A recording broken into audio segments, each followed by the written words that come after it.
আসসালামু আলাইকুম। এই দেশ কোনো দিন উন্নত করতে পারবে না। এই দেশে যে ব্যবসায়ীরা থাকে তারা হচ্ছে একটা সার্কেলের মতো, মানে দুর্নীতি করলে সবাই করে, একে অপরের দেখাদেখি, আর ব্যবহার করে হচ্ছে দেশের শাসককে।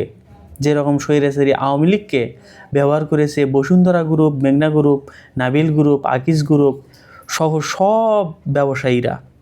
ঠিক এখনও নির্বাচনের আগ দিয়ে তারা বিভিন্ন দলের কাছে যাচ্ছে।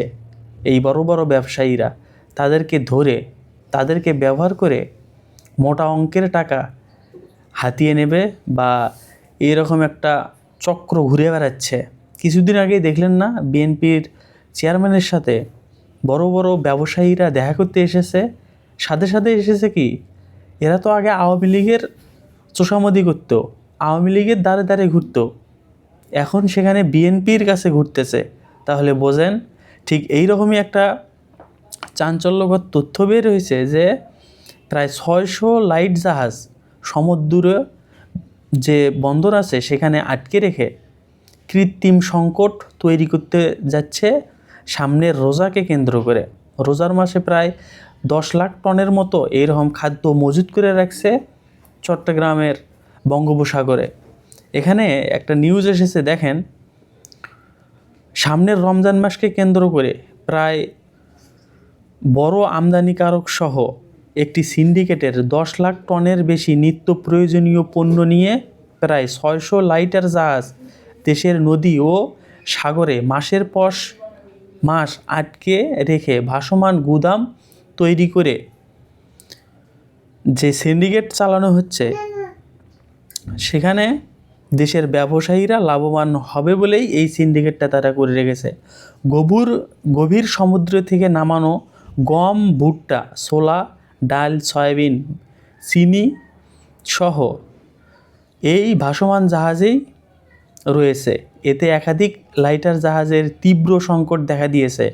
অন্যদিকে আবার আসন্ন রমজানের পণ্যের ঘাটতি ও দাম বাড়ার আশঙ্কা তৈরি হয়েছে এবং সংশ্লিষ্ট সূত্রের তথ্য অনুযায়ী দেশের 6 বড় আমদানিকারক যেমন আকিজ গ্রুপ, নাবিল গ্রুপ, টিকে গ্রুপ, মেঘনা group, city group, Bashundhara group সহ বিভিন্ন প্রতিষ্ঠানের প্রায় 10 লাখ টন পণ্য নিয়ে অন্তত 600 লাইটার জাহাজ সমুদ্রে তারা ভাসিয়ে রেখেছে।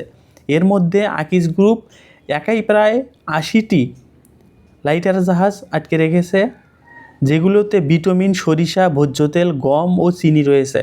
লাইটার জাহাজকে আটকে রাখার পরবর্তী স্থানে রয়েছে নাবিল গ্রুপ আর মেঘনা group. City group, Bashundhara group আমদানির যে ভলিউম তুলনামূলক কম হওয়ায় তাদের জাহাজ সংখ্যা একটু কম।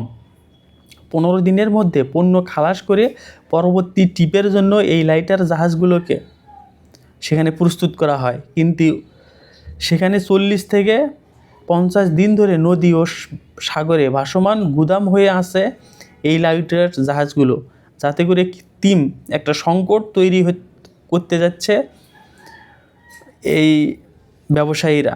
বিগত 10 বছর থেকে এই রকমই ভাসমান গুদাম করে রেখেছে লাইটার জাহাজগুলোকে।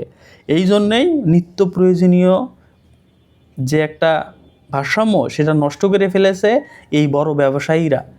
দেখেন, একটু খেয়াল করলে দেখবেন যে গত 10 বছর ধরে নিত্য প্রয়োজনীয়র চড়া দাম কী জন্যে হচ্ছে। আগে এই রকম যে লাইটার জাহাজগুলো সেখানে বন্দরে পণ্য খালাস হতো গুদামে, এখন সেই জাহাজকেই গুদাম বানানো হয়, বানিয়ে তারা ভাসমান যে বঙ্গোপসাগরে সেখানে ভাসিয়ে রাখে। অবশ্য এতে মন্ত্রণালয় একটা উদ্যোগ নিয়েছে যে তাদেরকে চিঠি দিয়েছে, লাইটার জাহাজ সংকটের কারণে বাংলাদেশে আগত মাদার ভেসাল থেকে মালামাল খালাসের জন্য পর্যাপ্ত জাহাজ পাওয়া যাচ্ছে না। এতে আমদানিকারক পণ্য খালাসে বিঘ্ন ঘটছে, স্বাভাবিক পণ্য সরবরাহ ব্যাহত হওয়ায় ঝুঁকি তৈরি হয়েছে। এর স্বাভাবিক নিত্য প্রয়োজনীয় পণ্যের বাজার পড়ে যাওয়ার একটা সম্ভাবনা রয়েছে। আর এর প্রেক্ষাপটে RB Agro limited, Nabil group, Noapara traders, Shabnam vegetable oil industries, Sheikh brothers, স্টেকট্রা গ্রুপ, আকিজ গ্রুপ সহ যেসব গ্রুপ অফ কোম্পানি এবং আমদানিকারক 15 দিনের বেশি দিন ধরে লাইটার ভাসমান জাহাজ যে একটা ব্যবহার করছে, তাদের দ্রুত পণ্য খালাসের নির্দেশ দিয়েছে এই বন্দর চালকের যে মন্ত্রণালয় আছে সেখানে, এবং সেই নির্দেশ দিয়েছে মন্ত্রণালয়। এখন বুঝতেই তো পারলেন যে দেশের সংকট আর নিত্য প্রয়োজনীয় জিনিসের দামের যে একটা চড়া দাম, এর মূলে রয়েছে কে এবং কোন রাজনৈতিক দলগুলোকে তারা ব্যবহার করছে।